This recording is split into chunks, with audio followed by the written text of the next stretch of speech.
네, 여러분 안녕하십니까. 오늘 이병태 교수님 모시고 최근에 그 경제 돌아가는 얘기를 조금 했으면 하고 모셨습니다. 사실 경제는 이런 표현이 참 죄송한 표현입니다만 수렁으로 미끄러져 들어가는 것 같고 한마디로 개판 5분 전입니다.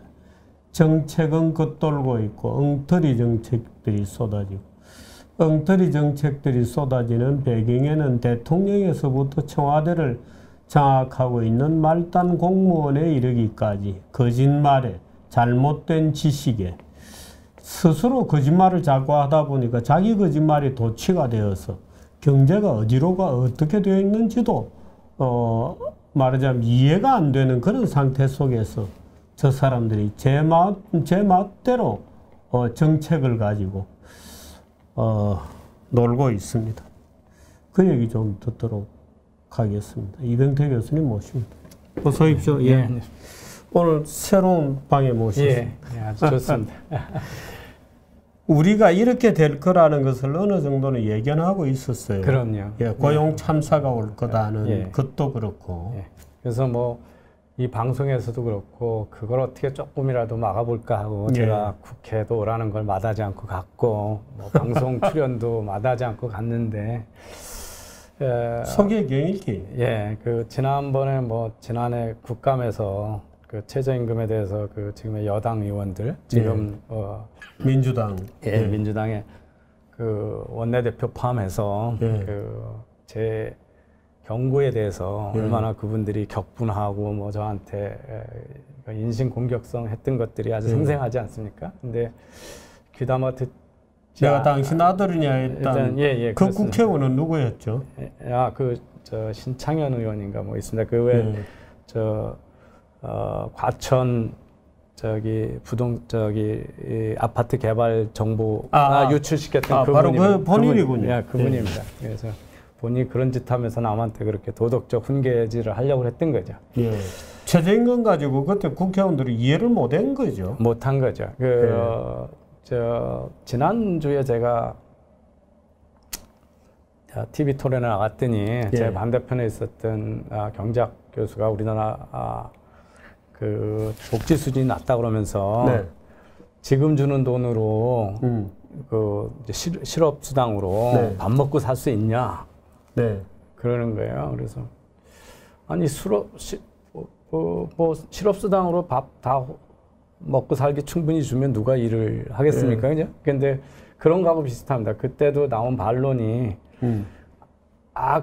그렇게 해가지고야 꼴랑 한 달에 180만 원인데 그 돈으로 어떻게 사냐? 당신은 살 수 있냐? 뭐 이런 얘기죠. 그러니까 한 집안에 한 명이 벌어서 살고 있는 것도 시대착오적인 생각이고요. 지금 그리고 최저임금이라는 게 그 우리나라 산입 범위도 다르고 또 그거로 부족하면 다른 일을 더 해야 되는 거고 그런 것이 현실이지. 그러니까 줄 수도 없는데 그래서 맨날 이렇게 줄 능력은 생각 안 하고 내 욕심만큼 안 주는 거가 이제 문제라는 것들이 지금 이번 그 집권층이나 이런 쪽의 생각인데요. 그렇게 경고를 했고. 결과는 계속 이제 증명이 나타. 최저임금을 급격하게 높인 만큼은 실업이 날 거다.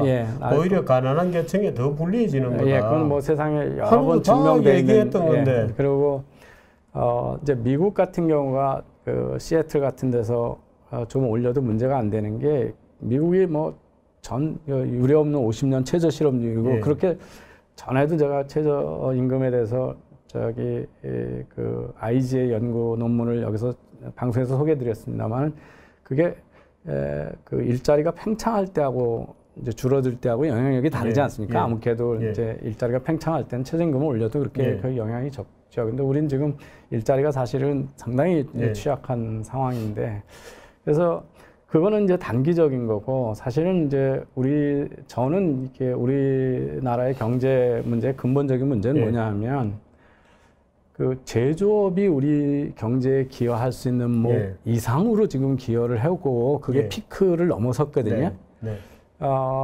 그런데 그 우리나라 대기업은 거의 다 제조업이죠.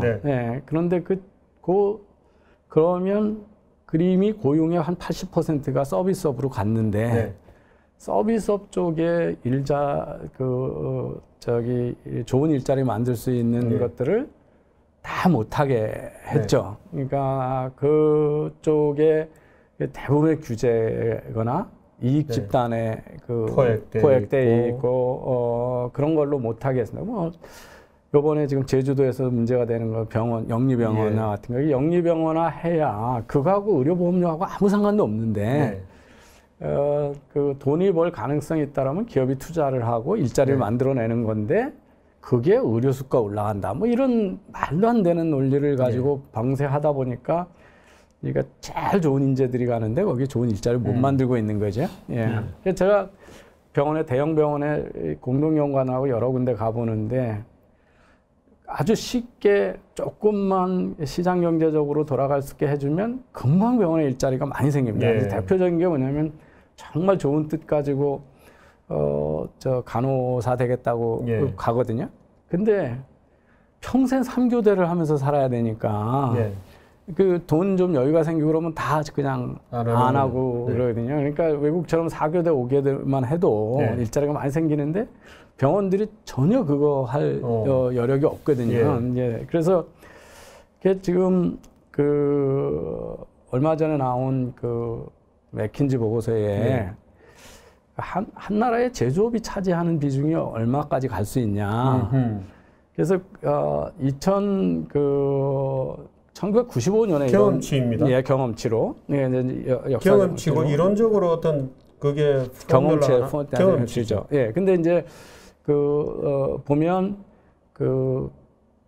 95년에는 피크가 어떻게 되냐면 국민소득이 12,400불 정도 됐을 때 거기까지 제조 고용이 이렇게 이제 경제개발하면 올라가다가 22%가 되면 맥시멈이라는 거야. 그건 줄어든다는 겁니다. 근데 우리는 그걸 훨씬 넘어섰죠. 이미 12,500% 갔나요? 그러니까 우선 국민소득이 3만 불이 됐으니까 12,400불을 훨씬 지났죠. 지금 우리나라 제조업은 정확한 통계도 잘 없는데 한 16% 정도 잡거든요. 그러니까 22% 많이 줄었죠. 그래서 미국은 옛날에는 1950년에는 거의 50%까지 갔었어요. 그러니까 8% 이렇게 갔다가 줄어드는데 그거는 그 당시에는 미국이 전 세계 걸 다 만들었으니까 이제 그런 거고요. 근데 최근에 2015년의 예측은요.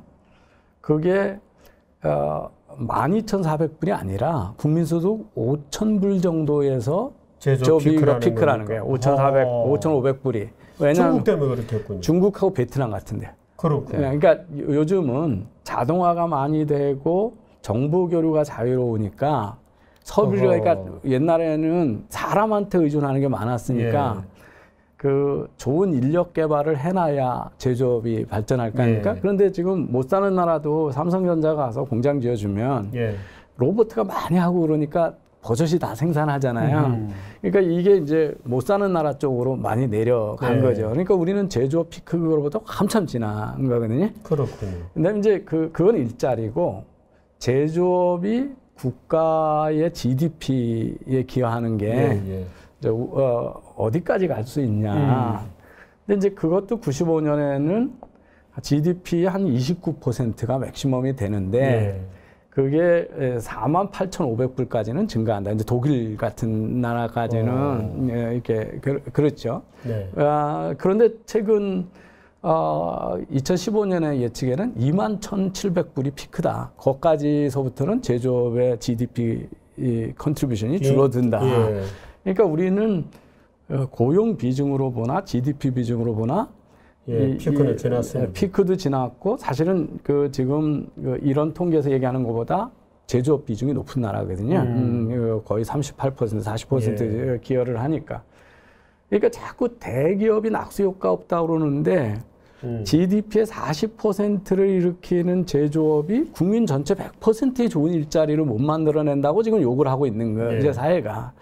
그러니까 우리나라의 우리 대표님하고 제가 계속 말씀드렸습니다만은 소수의 대기업 제조업만 있고 이 80%, 70% 이상의 서비스업에 좋은 일자리를 예. 못 만들게 한 게 네. 이제 근본적인 문제인데, 예.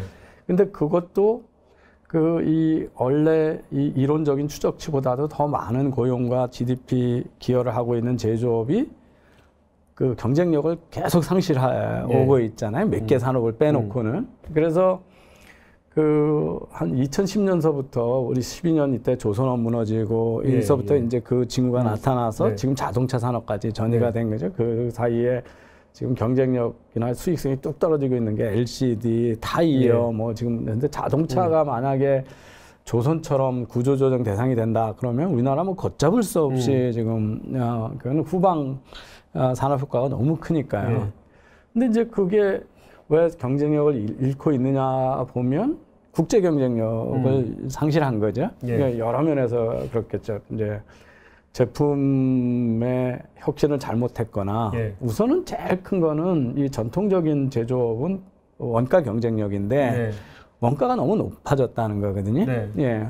그래서 원가가 높아졌다 쓰니까 이거를 하려면 가격을 낮추는 수밖에 없죠. 그래서 원가를 높인 거를 낮추려면 생산성을 높이거나 다른 나라처럼 현실적인 그 임금을 기대해야 되는데 그래서 그게 2012년서부터 우리나라가 점차 대기업의 고용 비중도 급격히 줄고 그 1인당 시간당 생산성도 줄고 있고 이런 게 나타났으니까 이 문제는 병이 깊어졌는데 이 병을 고칠 생각은 안 하고 지금 그 반대로 지금 움직였으니까 문제가 훨씬 심각해진 데다가 그 우리나라가 이 자영업자가 어렵고 중소상공인이 어려운 게 여기에 너무 많은 고용이 있지 않습니까? 그러니까 그거의 근본 원인은 대기업이 고용을 회피적으로 만들어 왔다는 거거든요.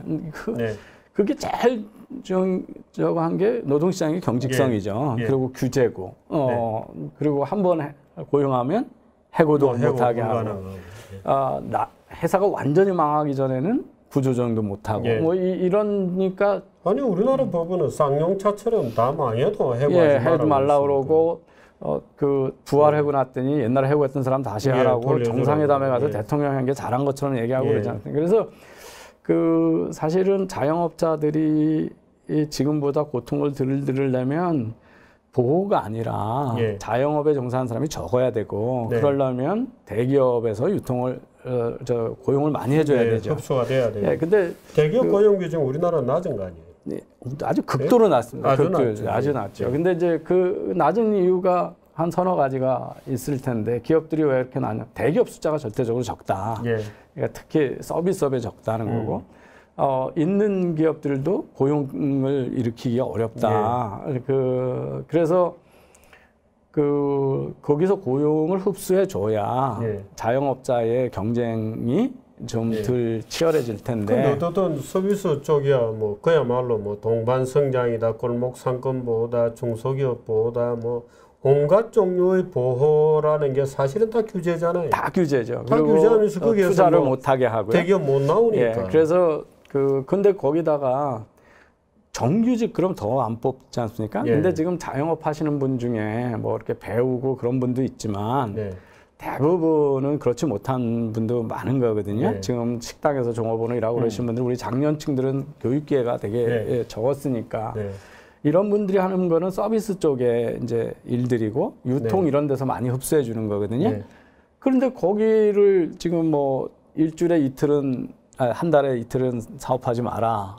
신규점도 개설 못하게 해놓고 다 규제입니다. 다 규제고 52시간제도 도입하고 이러면 그러니까 밤에도 돌아가는 유통정도 많고 그래야 일자리가 생기는 건데 그리고 그런 거를 한데 뭐 52시간 때문에 제가 어느 교수님 만났더니 그 부산에서 저기 도서관이 늦게까지 여러 데가 있어가지고 자기는 학교 갔다 오면 거기 가서 책 읽다 오는 게 큰 즐거움이었는데 옛날에 10시까지 열던 게 8시면 다 문 닫는다는 게 도서관이 왜 그러냐면 52시간 때문에 못 연다고 그런다는 게. 그러면서 우리나라가 전통적으로 그러다 보니까 기업들이 고용을 하는데 임금비는 그 규제는 많으니까 자구책을 한 게 해외로 빨리 나가는 거고요.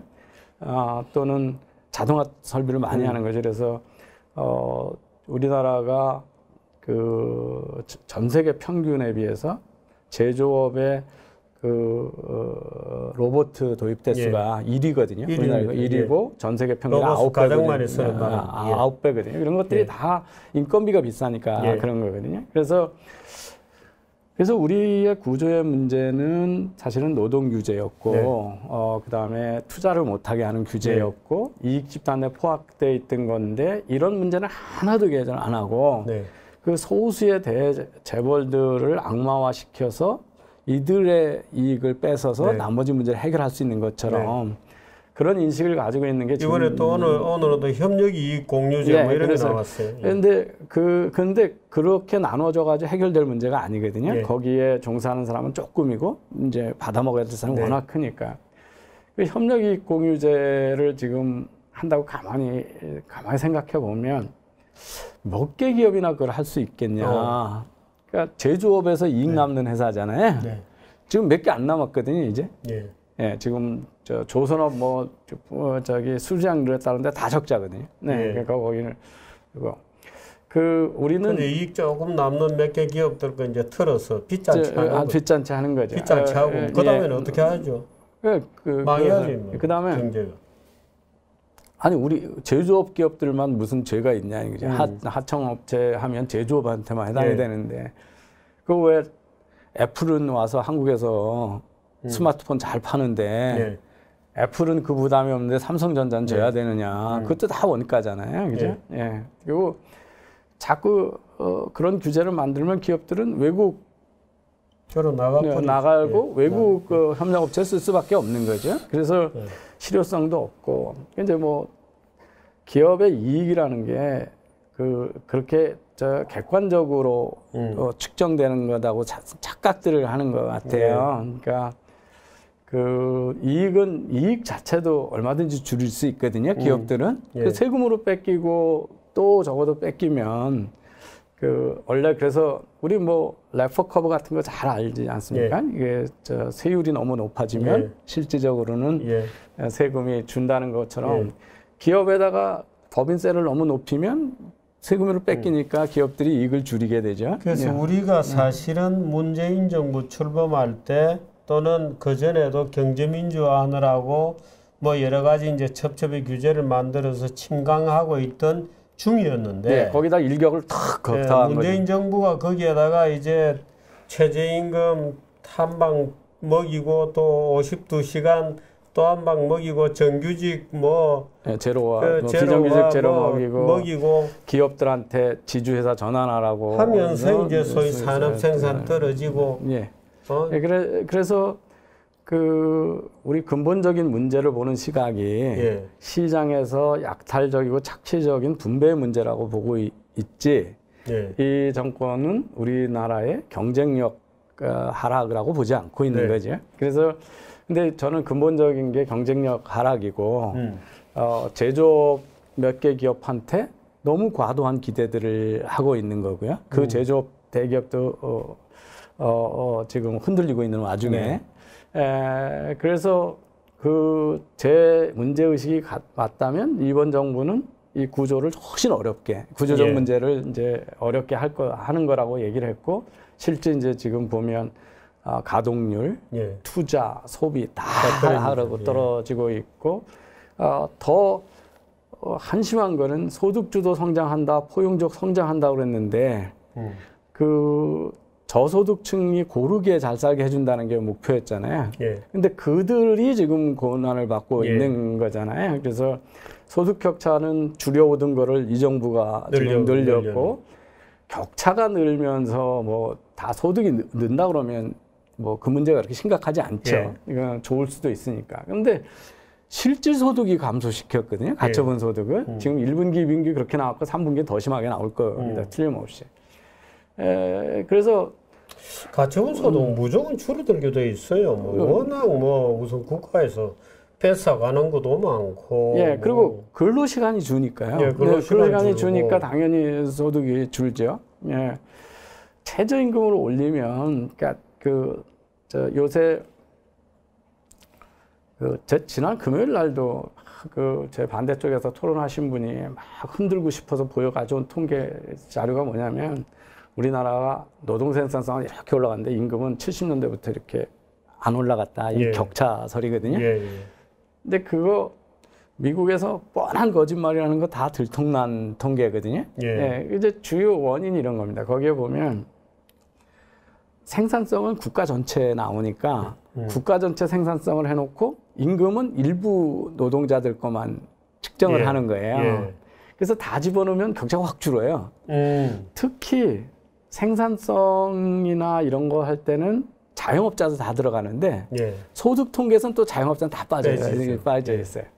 거기다 또 하나는 정부가 미국에서도 90년대 들으면서 복지 제도를 많이 확대하거든요. 그래서 의료보험 주고 뭐 이런 거에서 세제 혜택을 많이 주니까 그리고 세금을 많이 때리니까 급여로 받는 것보다 복지로 받는 게 이익이죠. 그렇군요. 그러니까 이제 우회적으로 급여를 많이 올리지 않고 의료보험비를 더 많이 대준다든지 그런데 요런 게 빠진 거예요. 그러니까 급여만 된 거죠. 급여만. 근데 이제 상여도 들어가고 뭐 우리 중식집 대주는 거 뭐 이런 것들이 다 회사에서는 그냥 일반 비용처럼 돼 있지만 사실은 급여잖아요. 소득이죠. 소득. 숨겨진 소득들이 사실은 많이 있고. 근데 우리는 또 4대 보험만 해도 반을 고용주가 대주지 않습니까? 그러니까 이런 게 다 빠진 통계거든요. 그래서 그다음에 이제 그러니까 실질 소득하고 생산성을 따질 때는 그러니까 명목이 아니라 물가가 얼마나 올라가가지고 다시 조정을 하지 않습니까?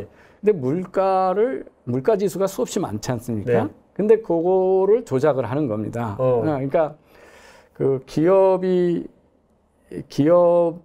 생산성은 기업의 생산자 물가 지수.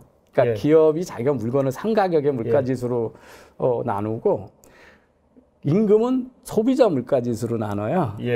근데 임금도 기업이 생산한 결과로 주는 거니까 같은 거로 해야 되잖아요. 둘 중에 하나로 통일하면. 그래서 그런 거에 의해서 만들어진 아주 자기적인 그래프인데 이제 그런 걸 자꾸 문제의식을. 소위 임금과 생산성에 관한 그 전형적인 그래프들은 미국에서도 이미 숱한 논쟁 끝에 폐기된 거군요. 그런데 이제 이 OECD나 이런 데서 포용적 성장이나 이 빈부격차 확대를 문제 삼으면 또 그걸 계속 인용합니다. 계속 인용하고 잘 아시는 폴 크루그만 이런 분이 뉴욕타임즈 컬럼하고 몇몇이 이게 경제를 나타내주는 가장 중요한 그래프다. 그러면서 이제 좌파들이 말하자면 그 목만큼은 자본가가 다 추가 착취하는 거다. 이렇게 가져간 거죠. 그래서 저는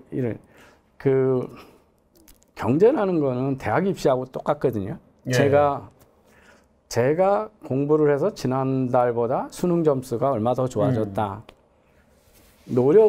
그렇다고 해서 그게 바로 서울대 들어가는 거 아니거든요. 왜냐하면 나보다 더 잘한 놈이 많으면 못 들어가는 거잖아요. 그러니까 경제는 그래서 아주 냉혹하죠. 우리가 생산성을 올려도 우리보다 더 올라간 국가가 있으면 해외에다 못 파는 거잖아요.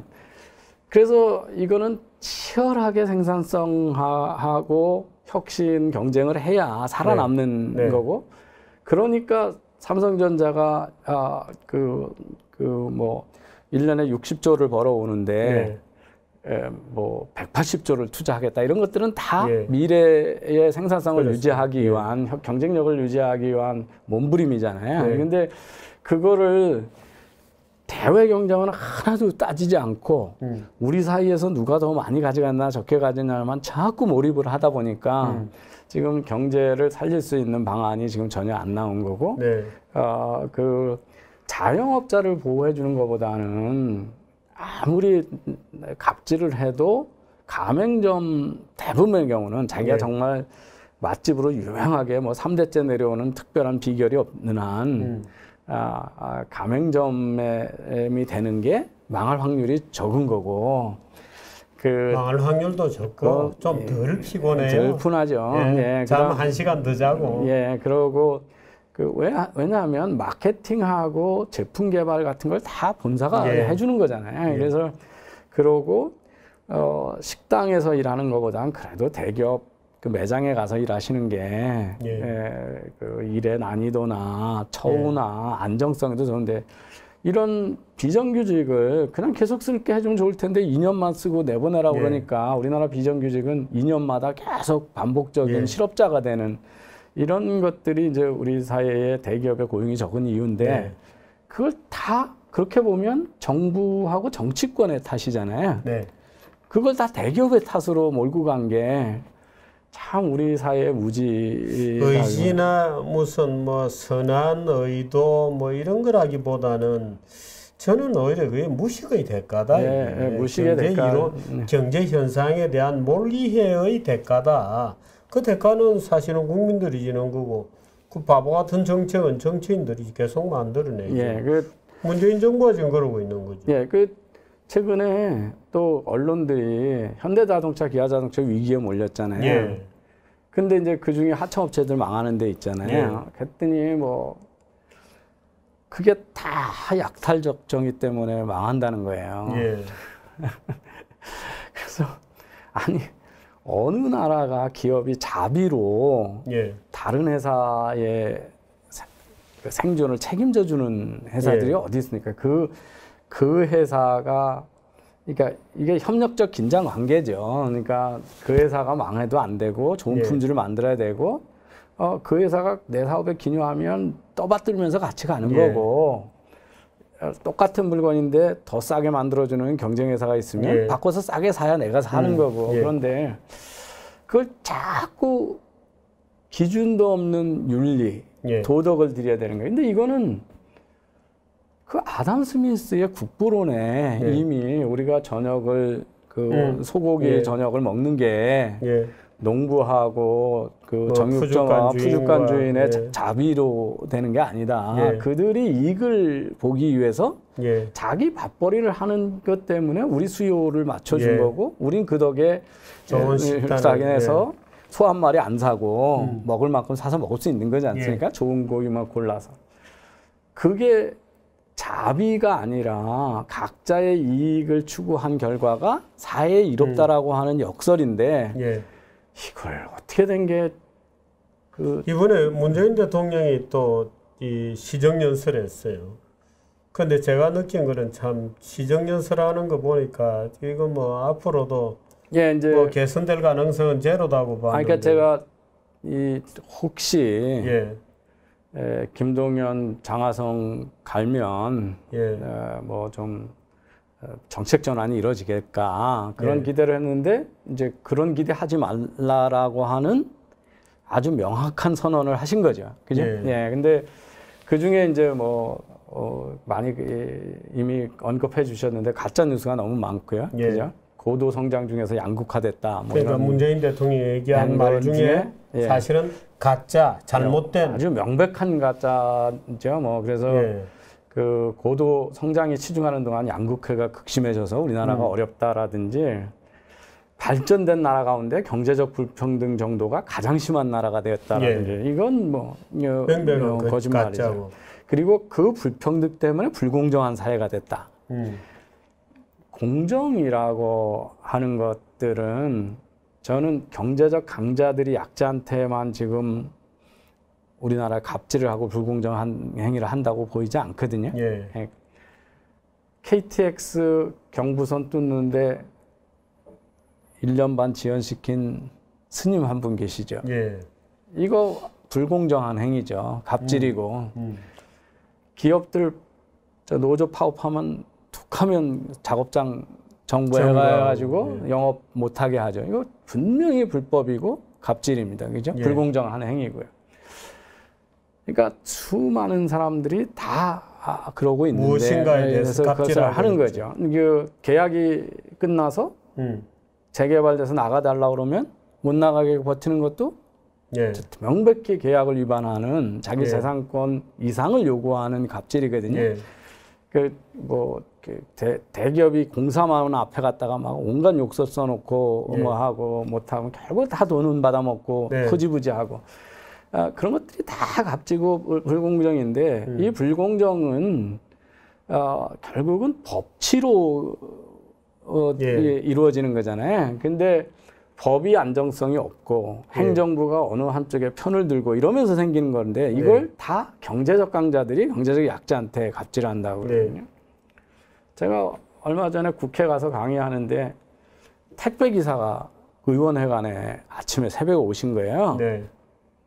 근데 뭐 그 정문 쪽으로는 앞쪽으로는 그걸 배달 못한다. 당연하겠죠. 그거 뭐 폭탄을 배달하면 어떻게 해야 돼요, 그죠? 그러니까 뒤에 가서 짐 같은 건 다 이제 검사를 하고 화물은 다 뒤쪽으로 들어오게 돼 있고 그렇게 절차가 돼서 설명을 했더니 온 그 의원회관에 떠나가도록 그냥 분노를 폭발을 시키는 거예요. 그 택배 기사가. 예, 갑질한다고. 정권이 바뀌었는데도 똑같이 갑질한다고 자기 글로 못 들어가게 했다고. 이게 그 우리 사회가 그런 사회잖아요. 그래서 그런 것들은 정말 사실은 그 법치가 안 되는 거죠. 외국 같으면 그 청원 경찰이 와가지고 대반 뭐 개패듯이 패고 가고 당연히 그 뭐 총으로 쏴도 할 얘기가 없는 거잖아요. 그러니까 그런 룰을 지키지 않는 사회가 오래된 건데 그런 거를 자꾸 경제적 강자들이.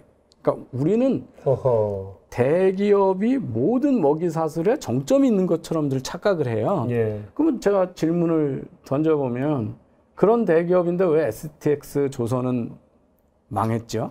아니 뭐 대기업 절반이 망했죠. 대우조선은 대우그룹은 왜 망했고 현대중공업은 왜 어렵고 그러니까 이게 사실은 기업은 소비자하고 경쟁에 의해서 규율되거든요. 소비자가 선택해주지 않으면 다 의미가 없지 않습니까? 근데 정부는 규율되지 않는 거거든요. 그래서 그 제가 그 포용성장론을 껍데기만 보고 제목만 보고 내용을 안 봤다고 그러는 게 지금 하는 정책이 그 보고서들이 권고하는 거에 정반대로 간 거거든요. 포용성장에 제일 좋은 게 여러 사람이 일하게 해주는 거거든요. 그래서 그래서 노동 유연성 해라. 그 다음에 여성들이 일하게 진입하기에 좋은 제도를 만들어라. 그리고 파트타임 일 많이 만드는 거거든요. 그리고 재택근무 많이 하게 해주고 이걸 정규직 비정규직하고 그러면 재택근무도 못합니다. 그래서 그런 거 하고 뭐 그런 건데 그리고 복지 재정 확대하라고 그러는 것도 대통령이 너무 편의적으로 읽으세요. 거기 내에 보면 우리처럼 복지하라고 안 돼 있거든요. 반대로 하라고 돼 있거든요. 그러니까 소위 IMF, OECD의 포용성장의 개념이라 하면 지금 문재인 대통령이 하고 있는 거하고 정반대다. 근데 그걸 포용적 성장이라고 하는 보고서들이 뭐 이런 국제기구들이 다 얘기를 하고 있고 우리도 그거 하는 거다 이렇게 얘기를 해요. 실제는 그 보고서들이 권고한 거하고 반대로 하면서 그리고 결과도 그렇게 나왔잖아요. 가난한 사람들이 더 가난해지고 일의 기회는 점점 없어지고 좋은 일자리는 점점 줄고 근데 또 가짜 뉴스가 그죠. 고용의 질은 좋아진다. 그거 지난번에 소득 수준의 90%가 뭐 개선되었다고 긍정적이라고 대통령이 가짜 뉴스를 하시더니 또 이번에 총리는 75%는 긍정적인데 자영업자하고 뭐가 25%가 고통을 받고 있다 또 이러더라고요.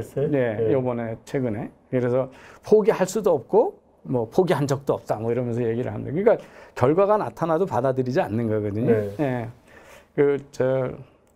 미제스가 경제학자들이 미래 예측이 다 틀리잖아요. 그래서 자연과학하고 다른 이유가 뭐냐 그랬을 때 자연과학은 원인이 있으면 결과가 그냥 나타나는데 인간은 결과를 예측해가지고 행동을 바꾸니까 계속 예측이 불가능한 거고 또 인간은 자기 이익에 부합하면 우긴다는 거죠. 그래서 각자 경제학에서 객관적 지지라고 얘기하기보다는 그러니까 경제학자 중에서도 평등을 중요시 여기는 사람들은 무조건 그게 맞다고 우기고 거기에 맞는 데이터를 막 양산해줘. 아까 생산성과 임금의 격차론 같은 데이터를 만들어내고 그 장하성이 만든 아주 사기적인 데이터 같은 것들이 만들어지는 거죠. 그럼에도 불구하고 경제학이 왜 필요하냐 했을 때 그 정책이 의도한 결과를 나오는지는 우리가 과학적으로 따지면 검증을 할 수 있다. 그게 제일 큰 기여다. 그랬거든요. 근데 지금 의도한 결과가 반대로 나왔는데 어떻게 이걸 계속하면 갑자기 결과가 바뀔 거라고 주장을 하냐는 거죠. 어떻든 지금 김동연 장하성을 뭐 바꾼다고 하지만 대통령이 저런 기준을 가지고 사람을 바꾸는 한에 있어서는 개선될 가능성은 제로죠. 없죠. 예, 그리고 이념도 그렇고 이제 저는 또 경악했던 게 출생서부터 죽을 때까지 국가가 다 책임지는 사회를 만들겠다. 예. 이게 언제 때 사상입니까? 지금 이게 지금 그것 때문에 영국병이 나가지고 예. 대처가 그거 뜯어 고치느라고 영국이 IMF 구제금융을 받았던 예. 저건데 큰 나라는 이런 거 하면 큰일 나거든요. 그 정말 럭키한 나라들 그 뭐 석유를 깔고 앉아 있다든지 철광석을 완전 깔고 앉아 예. 있다든지 침엽 수림이 엄청 많아가지고 고용의 대부분을 뭐 핀란드처럼 임업에서 팔아도 몇 퍼센트의 고용을 그러면서도 또 아주 소수면서 다른 주위에서 그 많은 침입 속에서 살으려고 아주 그 단합돼 있는 소수 국가들 그러니까 문화도 다르고 뭐 이런 나라들이 했던 걸 가지고 그런 거를 무차별하게 지불 능력은 생각 안 하고 그러니까 이제 그것도 상당히 한심스러운 데다가 이게 바른 길인데 일어나기 싫고 잘 살고는 싶고 예 그런데 뭐 웅덩이에 물이 차고 넘쳐야 바다로 흘러간다는 등 뭐 아주 시적인 표현을 써가시면서 이 시간이 걸린다 체질 개선하면 무슨 체질이 개선이 됐다는 거죠 도대체 체질 중에 우리나라의 대외 경쟁력이 강화된 정책을 하나라도 써서 체질 개선된 게 없잖아요. 그런데 이 정권에서는 그런 그 가능성은 제로라고 봐야 될 거예요. 지금 이제 이념도 문제인데 이념이라도 저는 그 노무현 대통령이 뒤쪽에 가면 시장 친화적인 정책을 쓰잖아요. 한미 FTA도 하고 뭐 노무현 시대 때 그러니까. 노무현 대통령은 그래도 이 시장의 피드백을 받아서 자기 학습 능력이 있었던 사람이라고 좀 보여지거든요. 뒤쪽에 가면 뭐 강정마을 군항도 만들고 이라크 파병도 하고 뭐 하지 않습니까? 그래서 한미동맹의 중요성도 첫 번에는 맨날 예스 해야 되냐, 뭐 미국 안 가본 게 뭐 그러면서 막 반미하고 뭐 그 장군들 뽑아놓고 그 작전권 안 가져왔다고. 미군 장성들 뒷공문이나 따라다니면서 거들먹거리잖아요. 막 이런 얘기 하다가 나중에는 다 이렇게 했잖아요. 근데 이 정권은 그 피드백 능력이 없는, 학습 능력이 없어요. 왜냐하면 이렇게 결과가 버젓이 나왔는데도 하나도 반영을 못하고 우기고 있는 거로 봐서. 근데 그거는 결국 궁극적인 문제는 문재인 대통령의 지력이죠. 경제 IQ죠.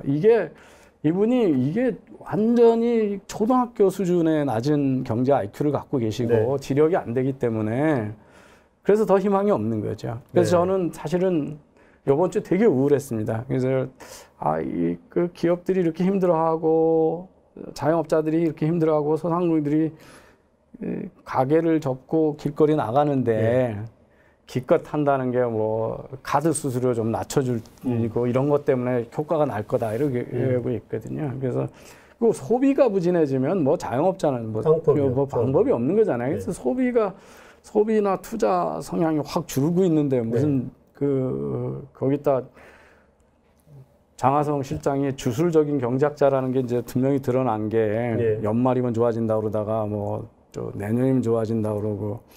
경제에서 지표라는 거는 다 미래를 예측하는 인디케이터인데 그 지표들이 다 하향으로 갔는데 어떻게 내년을 좋아진다 그러면 이건 뭐 그냥 선앙당 앞에 가서 물 놓고 비는 거죠. 그런 주술적 분이라는 장하성 실장은 아무래도 한계에 온 것 같고 또 근데 그렇게 또 대안이라고 얘기되는 사람들도 보면은 뭐 비슷해요. 뭐 김수현이다 뭐다 대안이라고 얘기되는 분들도 비슷해서 어떻든 뭐 당분간은 개선될 가능성이 없고 없죠. 훨씬 그리고 뭐 말장난하죠. 위기가 아니라 성장통이다. 그래서 도대체 위기하고 성장통의 경계가 어디? 이 강단 좌익들이 쏟아내는 이 거짓말은 어떻게 극복할 수 있습니까? 뭐 있죠. 이 펜앤마이크가 정규재 TV가 열심히 얘기해주고 제가 열심히 소리치고 더 한국당이 그렇다고 해서 지금 무슨 이런 그 경제 분야에서 또는 뭐 경제가 본질이니까 말하자면 제대로 된 대안을 낼 만한 능력도 없어 보입니다. 없고 지금 그 시장 경제 기반한 자유주의를 기반한 보수를 하겠다는 의지도 없죠. 저는 김병준 비대위원장이 국가주의를 들고 나서 예. 그게 국가주의가 잘못됐다고 분명히 인식하면 시장과 시장으로 와야 개인의 되죠. 자기 책임으로 가야 되는 예. 거잖아요. 그런데 뭐 아동수당 100% 다 주겠다. 그런데 또 복지를 얘기하고 네, 하고 있고 또 저출산이라는 구실하에 복지 어마어마하게 늘리겠다 그러죠. 예. 복지 늘려서 저출산 문제 해결했으면 유럽이 해결 못할 이유가 없죠. 네. 그거 실효적이지 않다는 건 이미 다 드러나 있는 건데요. 경제적 불안이 제일 큰 원인이거든요. 예. 예, 그러니까 결혼한 사람들은 애를 더 많이 낳아요, 요즘에. 예. 근데 결혼을 못 하는 거거든요. 예, 경제적 불안이고. 그러니까 그래서 저쪽을 공격하는 구두로만 국가주의고 이 제가 지난번에 추경할 때 추경의 문제점 얘기해 달라고 그래가지고 토론회 가서 한국당 국회의원들한테서 했더니 다 이게 말도 안 되는 추경이고 다 동의하고 뭐 거기서 행사할 때는 그러셨거든요. 근데 추경 다 통과시켜 주더라고요. 아무 저것도 없이. 그 자기 추경 통과시키는 건 아마 지역구 그러니까 제가 민원 때문에. 이번에 슈퍼 예산 그래도 예. 아주 쉽다는 거 알죠, 여당이. 예. 그러니까 뭐 예, 떡국을 좀 나눠주고 지역구 지역 예산 한 개 줘가지고 다음번 가서 내가 이만큼 챙겨왔습니다. 이거 하면 되고 예산 삭감하는 거는 아무도 기억 못 할 거니까. 예.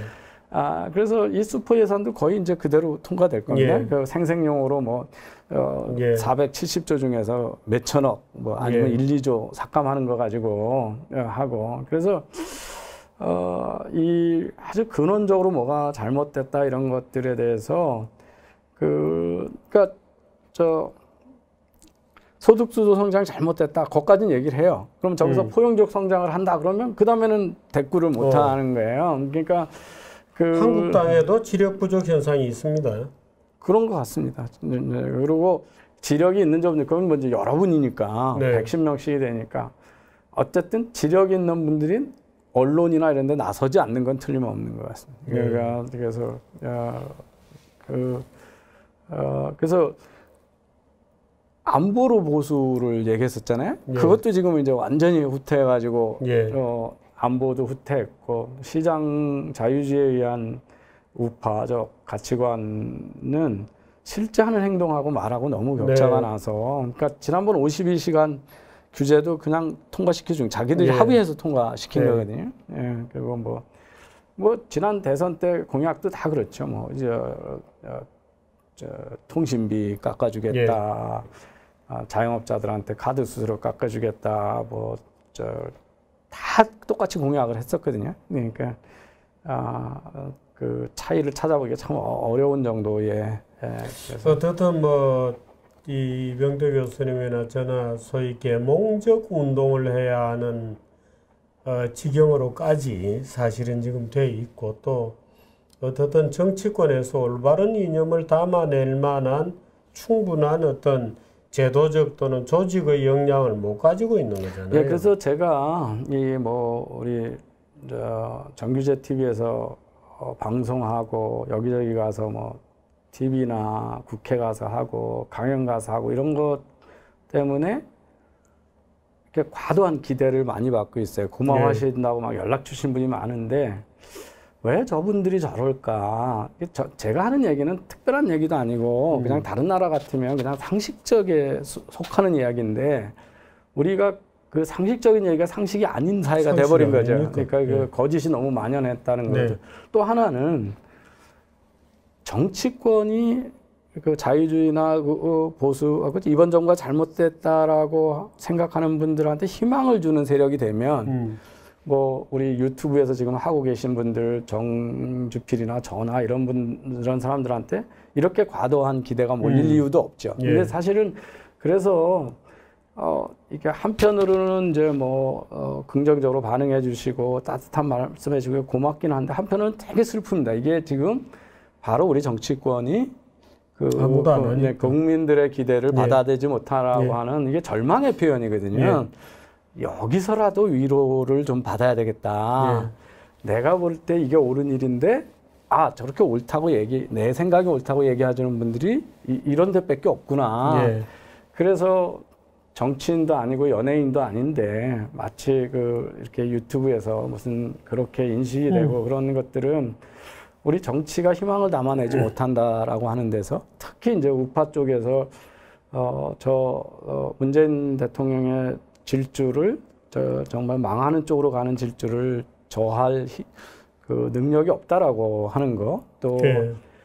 정말 잘못하면 이해찬 대표가 얘기한 대로 20년, 50년 아니면 베네수엘로 가는 길에 그 희망이 안 보이고 현재까지 있다라고 하는 거에 반영인 것 같아서 상당히 아주 쓸쓸. 어떻든 뭐 저지를 해야 됩니다. 저지를 해야 되는데 우리 교수님께서도 뭐 어떻든 뭐 참 시간을 쪼개서 열심히 하고 계시고 또 저희들도 또 나름대로 열심히 하는데 책임을 다해 주시기를 예. 참 이런 말은 못합니다만은 부탁을 드립니다. 예.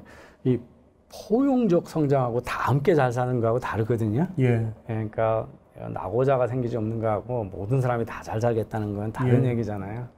근데 문 대통령은 포용적 성장을 그 공산주의자들이 했든 아니면 차베스의 베네수엘라가 했든 다 같이 잘 사는 사회라고 해석을 하고 그런 강의를 하시는 거예요. 네.